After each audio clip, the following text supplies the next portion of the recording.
today's Pentagon briefing. Defense Secretary Donald Rumsfeld and Joint Chiefs Chairman General Richard Myers talked about looting in parts of Iraq and concerns about Syrian interference in the war. This is about 40 minutes. Well, actually, I was sitting in the delegate forum, and then somebody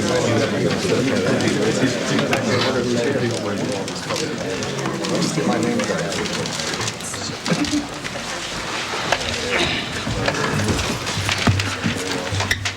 Good afternoon.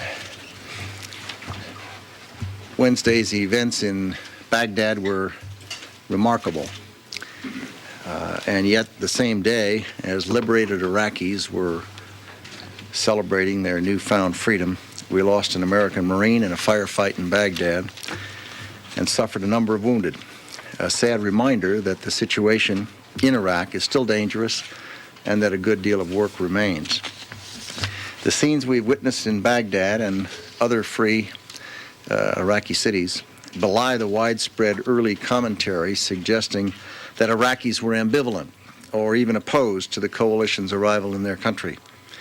I think it's fair to say that they were not ambivalent or opposed, but they were understandably frightened of the regime of Saddam Hussein and the retaliation or retribution that they could have suffered. Now, as their fear of the former Iraqi dictator lessens, the true sentiments of a large majority, I believe, of the Iraqi people are surfacing. And I think it's increasingly clear that most welcome coalition forces and see them not as invaders or occupiers, but as liberators. The images of thousands of cheering Iraqis celebrating and embracing coalition forces are being broadcast throughout the world, including the Arab world. And possibly for the first time, Arab people are seeing the people of Iraq waving American flags and thanking the men and women in uniform for risking their lives to free them from tyranny. I think it's important that that message be seen, for America is a friend of Arab people. And now, finally, Arab people are hearing the same message, not from U.S. officials, but from their fellow Arabs, the liberated people of Iraq. Meanwhile, we're working to expand the flow of free information to the Iraqi people. We're moving a ground station to Baghdad to expand the coverage area for radio and television broadcasts. We've begun broadcasting a one-hour news program and are moving to restore Iraqi radio and television networks. We're doing this because access to free information is critical to building of a free society. At the same time, we're working with free Iraqis, those in liberated areas, and those who have returned from abroad to begin the process of establishing an interim authority, which will help pave the way for a new Iraqi government, a government that will be chosen by the Iraqi people, not by anyone else, and based on democratic principles and peaceful coexistence with its neighbors and with the world. The makeup of this interim authority and the government that emerges from it will be decided by the free Iraqi people. In areas where the war is winding down, coalition forces are bringing humanitarian aid and are working with a number of international organizations and other countries to deliver food, water, medicine, and other necessities. General Myers. Thank you, Mr. Secretary. First, let me pass on our regrets to the families of those Iraqis killed at a checkpoint near Al-Nazariya today. Marines fired on a van with blacked-out windows after it bypassed the warning signs, failed to heed verbal and hand warnings to stop, and after it penetrated a serpentine obstacle. 2 children were killed, 9 adults were injured. The injured are being treated by U.S. personnel. So to the Iraqi people, reminder to please stop for our checkpoints. We do not wish to harm innocent people. On the operational front, coalition forces continue to secure and stabilize cities and thoroughfares around Iraq and to focus combat operations in those areas where resistance continues. Over the past 24 hours, coalition air forces have flown more than 1,000 sorties over Iraq. And we continue to provide urban close air support to our ground forces in and around Baghdad and throughout Iraq. Coalition ground forces continue to clear and secure the remainder of Baghdad. In the north, ground forces and special forces are securing Kirkuk and Mosul and are degrading regime forces in and near Tikrit. This work in the north also includes the beginning of securing the northern oil fields. Coalition ground and sea forces are also maintaining security on the Al-Fal Peninsula, the port in Qasr, in Basra, and in the southern oil fields. We continue to strike key leadership targets when and where we find them. Earlier today, General Brooks showed you some playing cards some of our forces are using to identify regime leadership, and we have posted these on Defense Link. More still remains to be done, as the Secretary said. We have to continue to create the conditions for a stable environment so the Iraqis can determine their own future. We must find and eliminate weapons of mass destruction, and we must get the humanitarian assistance to the Iraqis who need it. As far as our engagement in Iraq is concerned, you got to be reminded of Churchill's quote. I certainly am. This is not the end. It is not even the beginning of the end, but it's perhaps the end of the beginning. And with that, we'll take your questions. Charlie. Mr. Secretary, you spoke of the television pictures that went around the world earlier of Iraqis welcoming U.S. forces with open arms. But now television pictures are showing looting and other signs of lawlessness. Are you so concerned that what's being reported from the region as anarchy in Baghdad and other cities might wash away the goodwill the United States has built? And are U.S. troops capable of or inclined to be police forces in Iraq?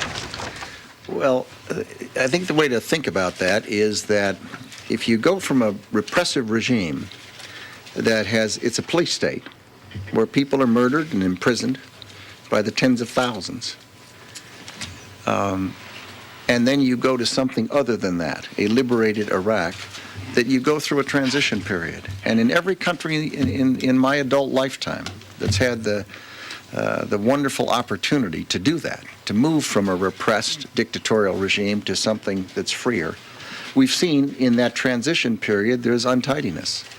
And there's no question but that's not anyone's choice. On the other hand, if you think of those pictures, very often the pictures are pictures of people going into the symbols of the regime, into the palaces, into the boats, and into the Ba'ath Party headquarters, and into the places that have been part of that repression. And while no one condones looting, on the other hand, one can understand the pent-up feelings that may result from decades of repression and people who've had members of their family killed by that regime, for them to be taking their feelings out on that regime. With respect to the second part of your question, we do feel an obligation to assist in providing security, and the coalition forces are doing that. They're patrolling in various cities. Where they see looting, they're stopping it, and they will be doing so. The second step, of course, is to not do that on a permanent basis, but rather to find Iraqis who can assist in providing police support in those cities, and various types of stabilizing and security assistance, and we're in the process of doing that. How quickly do you hope to do that? Isn't that a pressing problem? But in answer to your direct answer to your question, are we concerned that this would offset it? The feeling of liberation suggests that, gee, maybe they were better off repressed. And I don't think there's anyone in any of those pictures or any human being who's not free who wouldn't prefer to be free and recognize that you pass through a transition period like this and accept it as part of the price of getting from a repressed regime to a freedom. Charlie, the other point I think to make is that it's uneven throughout the country. In the South, where we've been for some time, where the clerics have been speaking out against looting and for civil order, where some of the Iraqi citizens themselves are saying, let's don't loot and that sort of thing, that actually the situation is pretty good. In Qasr, it's in good shape. In Basra, it's looting has been going down over time as we track it. So as we go up from the South, it's getting better and better for obvious reasons. So let me say one other thing. The images you are seeing on television, you are seeing over and over and over, and it's the same picture. of some person walking out of some building with a vase. And you see it 20 times. And you think, my goodness, were there that many vases? Is it possible that there were that many vases in the whole country? That the words anarchy and lawlessness are ill-chosen. Absolutely. I picked up a newspaper today, and I couldn't believe newspaper could do with 8 or 10 headlines. They showed a man bleeding, a civilian who they claimed we had shot, one thing after another. It's just unbelievable how people can take that away from what is happening in that country. Do I think those words are unrepresentative? Yes. Mr. Secretary, could I follow that up? Sure. I think it deserves a follow-up. You seem ready for the service. Let's go get that newspaper. I think the question is, if a foreign military force came into your neighborhood and did away with the police and left you at the mercy of criminals, how long would you feel liberated? Well, that's a fair question. First of all, the foreign military force came into their neighborhood and did not do away with any police. There may have been some police who fled because the people didn't like them, and because they'd been doing things to the people in the local community that the people wanted to have a word with them about. But we haven't gone in and done away with any police. In fact, we're looking for police in those villages and towns who can, in fact, assist in providing order to the extent there are people who can do it in a manner that's consistent with our values. I do a follow-up to that when he's finished. Let me follow up mine. I'll follow up his follow-up if I may. Was there Maybe not. given how predictable the lack of law and order was, as you said, from past conflicts, was there part of General Frank's plan to deal with it? And Of course. Well, what is it?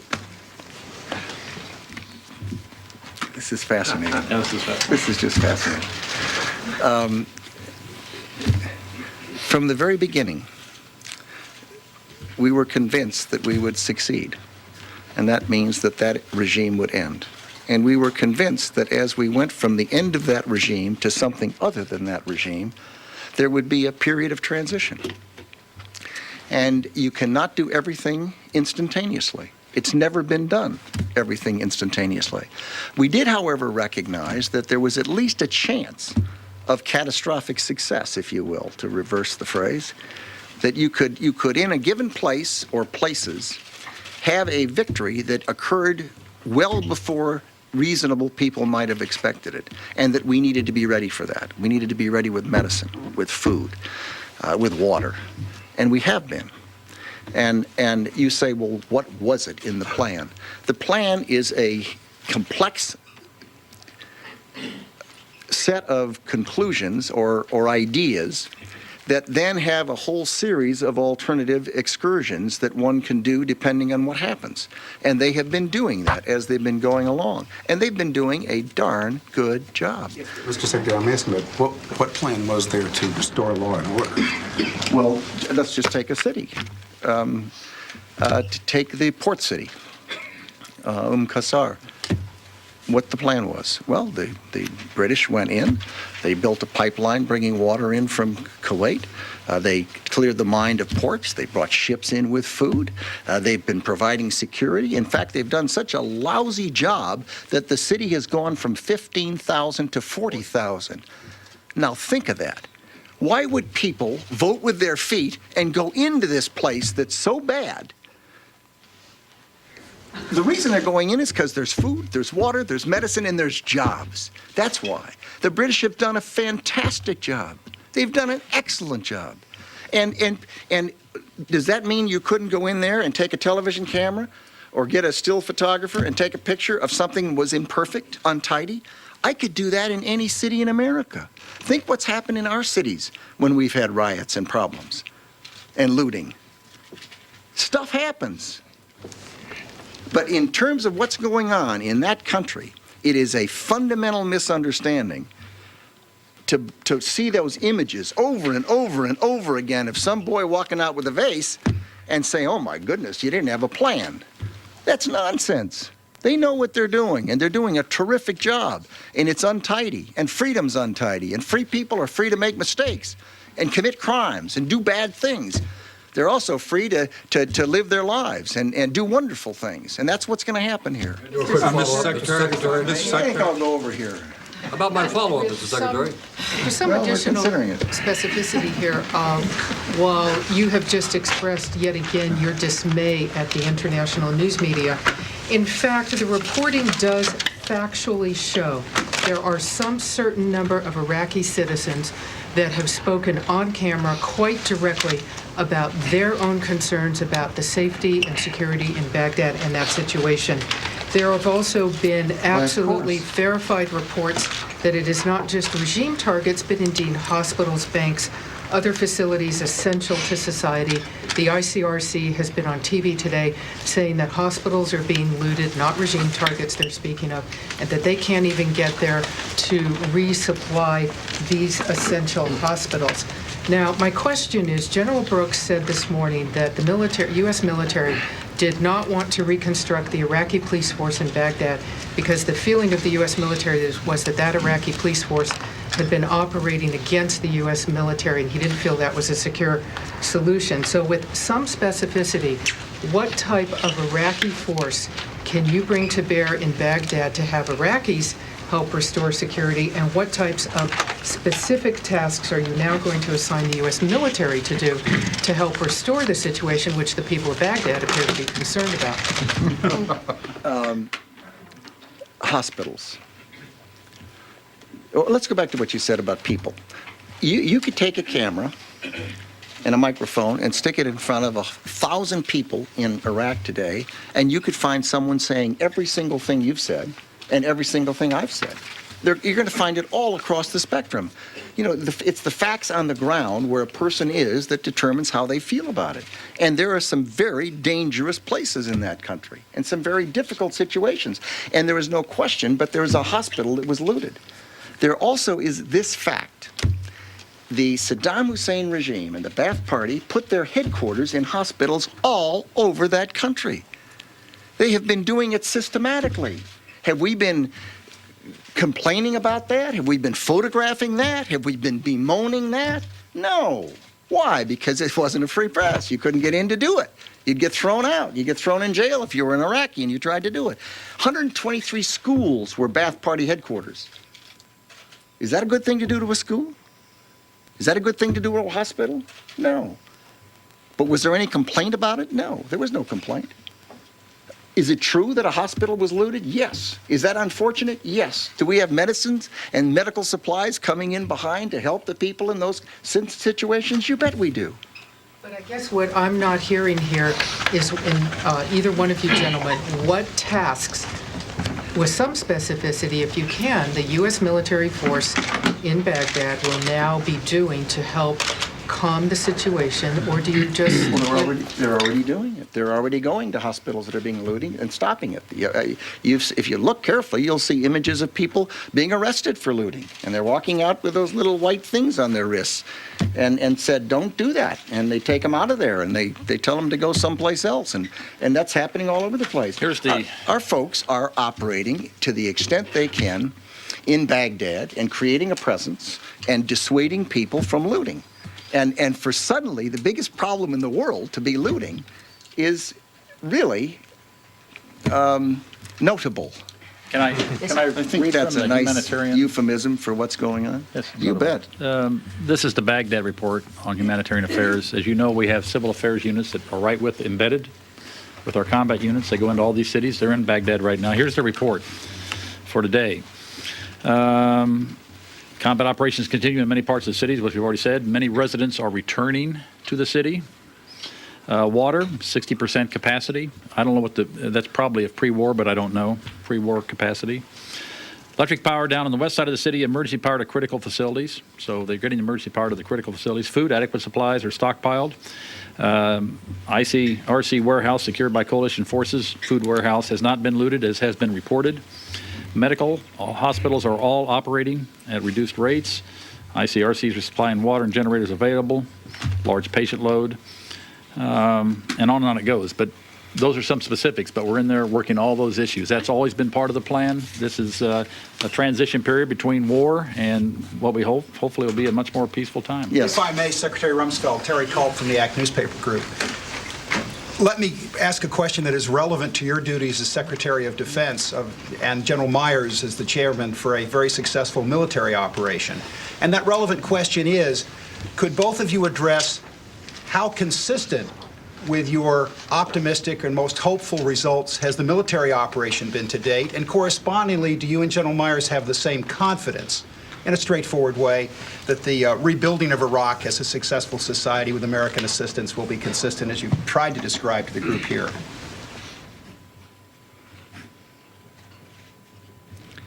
Are we at the same space militarily, sir, as you expect in 6 months we may be regarding the civil affairs matters? Just a minute. Just a minute, Pam. In fact, I may not even come back to you. Some of them are still open that could still go bad. There's no question about that. There's still some tough stuff ahead, but one has to say that the speed that was used and the care that was used in the targeting and the tactical surprise that was achieved by starting the ground war before the air war undoubtedly contributed to the fact that a number of those things didn't happen bad. The oil wells weren't all blown up, and there's not a major humanitarian crisis, despite the fact that someone's looting someplace. There was not large refugees numbers. There were not large internally displaced people numbers. So we feel good about that. The task we've got ahead of us now is an awkward one, because you have to go from a transition from a repressed regime to an unrepressed regime that is free to do good things and also do bad things, and we're going to see both, and we expect that, and we also expect people to report both. That's fine. But as we go through this, I feel that we've got a group of wonderful people who have thought this through, that are engaged in the process, that have done the planning, that will see that the kinds of food and medicine and water and assistance that are needed will happen. Will it be perfect? No. Will it be bumpy? Sure. How do you go from look at every other country that's done this. Look at East Germany and Romania and the Soviet Union, pieces of that. It isn't an easy thing to do, and we can't do it for them. The Iraqi people are going to have to do this in the last analysis. We can help, and we want to create an environment that is as secure as possible and that is as stable as possible, so that they can find their sea legs, if you will, and get themselves on a path to the future. Can I Excuse me, go ahead. Let me just tag on the end of that, because I think I do have confidence. And I said earlier that it's uneven throughout the country, that in the South the conditions are generally better. I gave the conditions for Baghdad. Baghdad is a city that is still not controlled by the coalition, where fighting and killing is still going on. Those conditions I read don't sound too bad. Let me give you Basra, a place we've been a little bit longer, and tell you what the situation is there. Looting has subsided. Still some civilian disturbances. The UK is patrolling the city. Water supplies are adequate. Electricity restored throughout the city. Food supplies adequate. Medical facilities are functioning at pre-war levels. And there's a plan there to get the police, those that have been vetted, not Baathists, to come back in and take over some of their old jobs. So it is uneven throughout the country, but that should give us confidence that this is working exactly as the plan was supposed to work. Secretary Rumsfeld, just one more question on the issue of the plan. General Pace said yesterday that there are feelers being made to other coalition members to provide police units. Not feelers, requests. Requests. We're out there, we've had a big meeting on it today already, and we're working the problem. Something that could have been lined up in advance, It so that was. they were We've had actually... international people already connected. Most people wanted to defer a final decision until the war. Some of them require a UN resolution, they think. Some think they require action by their parliaments. Some think they would want to wait until they were in what do you call it, stability phase, phase 4, as opposed to a kinetic phase. And so it varies from country to country. We have a number of countries lined up already, and what we're now doing is going through and nailing down the kinds of assistance. I met today with the Deputy Minister of Defense of Singapore, Dick and I did, and he's offered medical units, and he's offered various other things, and it's all now just getting nailed, and it's moving in. Already a number of countries have things moving into the country. Non-looting question? You couldn't have done it any faster than that. That's wonderful. Are we in a quagmire? Is that where we are? Come on. Non-looting question. The Churchill quote was a good one, but does That it was not Dick's. seem? Yes, but does it not seem more like the beginning of the end rather than the end of the beginning? What is your assessment on the end of the Saddam Hussein regime? I'll stick with Dick. Mr. Myers, can we talk about the current ongoing combat operations? What you're seeing, or could you describe the fighting in Al-Qaim in the west and what's being seen there? We haven't got our afternoon update, but my guess is the fighting in Al-Qaim probably will be drawing to a close here shortly. There have been intelligence reports that the leaders in Al-Qaim want to surrender, and so I think that's going to be worked out today, tomorrow, and we have done our sensitive site exploitation of the sites that we were interested in. We're in there and have looked at them, results pending. In the north, things are relatively quiet. As you know how that happened in the north. The forces up there essentially capitulated, left their equipment in place, and just left. And it remains fairly stable. There is still enemy targets in north of Baghdad, in Tikrit, and some other of the major cities up there that are going to have to deal with those. And so, And if I could follow up, Mr. Secretary, you've said numerous times from this podium that Syria's actions have been notably unhelpful. Can you definitively say what Syria is doing or not doing today as far as this conflict goes? Your comments on Syria's role today. Well, I observed, and Secretary Powell observed, that that country has been unhelpful. They've been unhelpful in several respects. They have been unhelpful in the sense that they were allowing military equipment to go into Iraq at a time when we were engaged in a conflict there, and that's something for which we have a minimum of high regard. The second thing I would say is they have been allowing people to go into that country, and people who were intending to oppose coalition forces. We don't like that either. Third, they have allowed people to come out of that country into their country and either stay or transit. None of these things are helpful. Has it continued? We've not seen any night goggles going in the last 15 minutes, but are there people still moving out of the country into Syria? Yes. Secretary, could you just update us a little bit on what progress you're making, if any, on some of the unfinished missions you outlined the other day, specifically accounting for senior regime leadership, such as the ones on these playing cards that were distributed today, the search for weapons of mass destruction, and what about the American prisoners of war? Can you tell us if you're making any progress on any of those three fronts? I hope, when I spoke those words, that I prefaced it by saying the first task is to prevail in this conflict and to stop the forces of Saddam Hussein in the areas that they continue to operate in, and to reduce the violence. That is the principal assignment. And then to point out how much work was still ahead of us, I listed all of these 6, 8, 10 things that are on our priority list.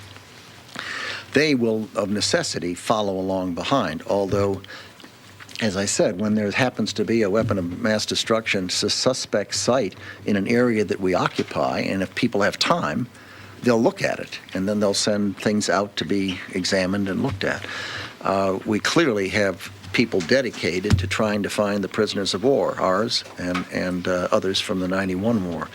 And as we are successful in any of those things, we'll report them. Undoubtedly, there'll be embedded reporters there when they happen, and we'll report them. But I don't have anything particular to note, except that there are documentations that have been retrieved, and they are being looked at. We are looking for people. We continue to look for people who can help us find the people we want to find, and people who can help us find the weapon sites of interest, and people who can help us find records, for example, of Ba'ath Party members and the like. But I don't have anything of note to report.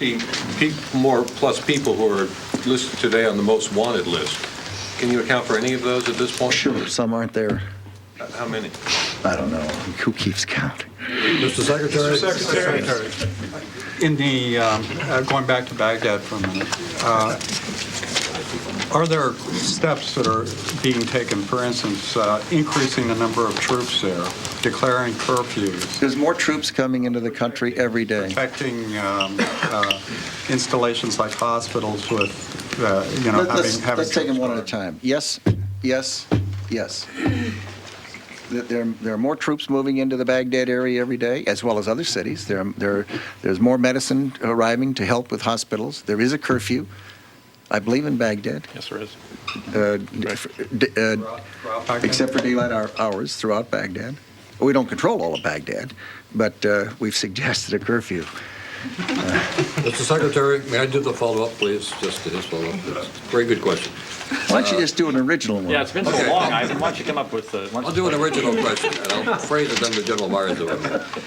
General, going back to the security environment that the Secretary talked about, have you considered possibly using a reservoir of talent that exists in this country, retired policemen and police chiefs, many of whom have volunteered to go over and help, many of whom speak Arabic? I think the answer would be yes. This is perhaps more the Secretary's answer than mine, but in putting together the team that is looking at how we do our assistance after the kinetic piece of the conflict is over, it's exactly the kind of people we're looking for. And so all that is being bundled up, and people have been calling to volunteer. I know we have medical personnel that want to help, police, and many others. Plus, we're picking people that have expertise in many different areas so they can go in and help mentor those Iraqis who will be running the various ministries as they stand back up and the communities around that country. So, yes. Are you concerned that the ransacking of government offices may have destroyed some of the evidence and paperwork trail of war crimes you would hope to prosecute? Yes. Are you taking any steps to secure that? As best we can. We're certainly looking for records. And there's no question but that embassies around the world and the intelligence agencies and the Ba'ath Party headquarters and the SSO offices and the Special Republican Guard headquarters all had records. And would it be nice to have all those records? You bet. Will we get some of them? For them or anything like that? You bet. We have offered two things. One is financial rewards, and we've also said that if people have spotty backgrounds, assisting us might make their futures brighter. Secretary. Sir, I had a follow-up on the weapons of mass destruction issue. We keep hearing results are pending of these early finds. What can of which one of this? Well, the finding weapons of mass destruction. Here's my question. What can you guarantee the U.S. public and the skeptical world that U.S. soldiers will eventually find, without any shadow of a doubt in your mind, by way of raw agent, weapons, facilities? And how long should they wait before they start making conclusions that maybe the U.S. didn't have the evidence in the first place? I've got a lot of confidence in the American people. I do. You said how long should they wait? How should they, before they lose confidence? I've got a lot of confidence in the American people. I do not deny for a minute that there's just an enormous, insatiable appetite to get every piece of information yesterday. And I'm afraid that when you're fighting a war, that's not your first problem. So they're out there trying to keep people from getting killed and trying to provide the security and trying to prevent the looting. And there are a long list of tasks that we have to do, and we will do them. The Secretary Powell presented a presentation to the United Nations and the world. He laid out intelligence community estimates from the Central Intelligence Agency, and there is not a doubt but that we will, over a period of time, find people who can tell us where to go look for those things. We are not going to find them, in my view, just as I never believed the inspectors would, by running around seeing if they can open a door and surprise somebody and find something. Because these people have learned that they can live in an inspection environment. The Iraqis did. They functioned in that environment. They designed their workplaces to do that. Things were mobile. Things were underground. Things were in tunnels. Things were hidden. Things were dispersed. Now, are we going to find that? No, it's a big country. What we're going to do is we're going to find the people who will tell us that, and we're going to find ways to encourage them to tell us that. Can I ask a follow-up? I asked General Myers last week that Secretary Powell in his February 5th presentation highlighted warheads, biological warheads that were purportedly moved to the West. I asked him if the U.S. had tracked any of those, since those were tangible pieces of hardware, and he was unaware at the moment. Who was that? General Myers. Me. But it was a correct report. It was a correct. It was a correct report. I went back, did my research. It's absolutely right, and we tracked it as far as we could track it, and that's the end of that. Bill, don't know. This is a where Saddam question. Has the coalition forces secured the Mansour? Is that what you said? Where is Saddam? Question. Have coalition forces secured the Mansour area where the major leadership attack took place? And based on the results of that attack, this thing seemed to collapse right after that. Do you have any better opinion yet of the fate of Saddam? Correct me if I'm wrong, but my recollection is that they have not secured that area. First of all, most of these places, these sites, are not like this press room. These are big places with lots of acres and underground bunkers and the like. That you're talking about the Door Farms, the first night. No. The most recent one. The most recent one. The other one? Yeah. Well, there were two places. One was a restaurant, and one was a house nearby. And there's a question as to who was in what, if anybody. And the answer is, do we have ground truth there? And the answer is no. Well, have you gotten to that site, though? Are you looking for the ground truth there? Currently, we're looking. The question is a priority list. Have you? What do you do first? The first thing you do is to try to end the war. And to stop people from killing people, and stop people from blowing up trucks in people's faces, and stop people from doing a whole series of things that are unhelpful. Stop them from burning the oil wells. But on your top list, you said must capture or otherwise deal with. I didn't say must to any of these. I said these are on our priority list. Must capture or otherwise deal with Saddam Hussein and no his must. sons. No must. Secretary, we're hearing it's prior to this. Saddam Hussein, his sons. That's right. Blacklist, 50 people plus more. Yeah, lots of things on the list. A very small, knowable question. Have the U.S. forces actually reached that site in the city and secured it? Can you answer his question? Jamie's question? Yeah. I cannot answer it, but we'll check on it. I just don't know. But I will say this.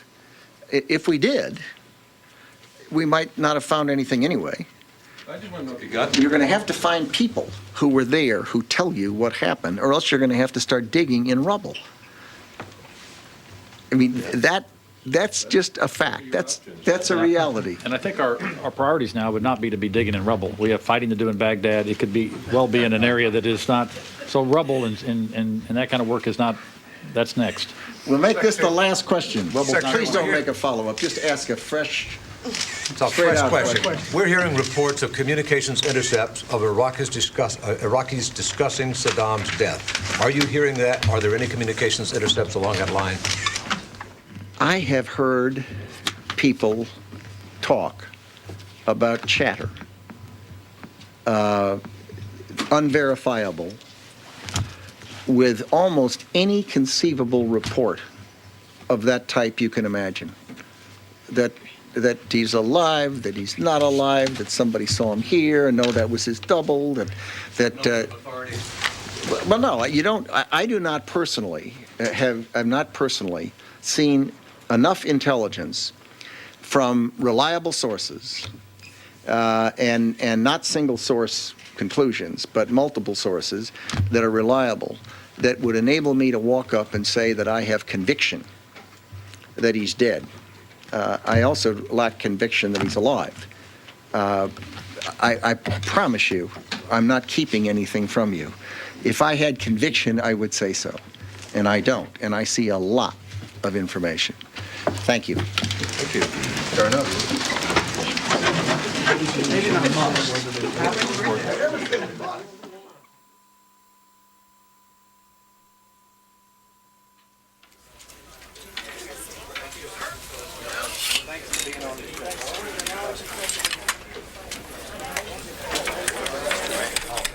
Our coverage of the war with Iraq continues. In a moment, a look at families of troops deployed out of Fort Bragg, North Carolina.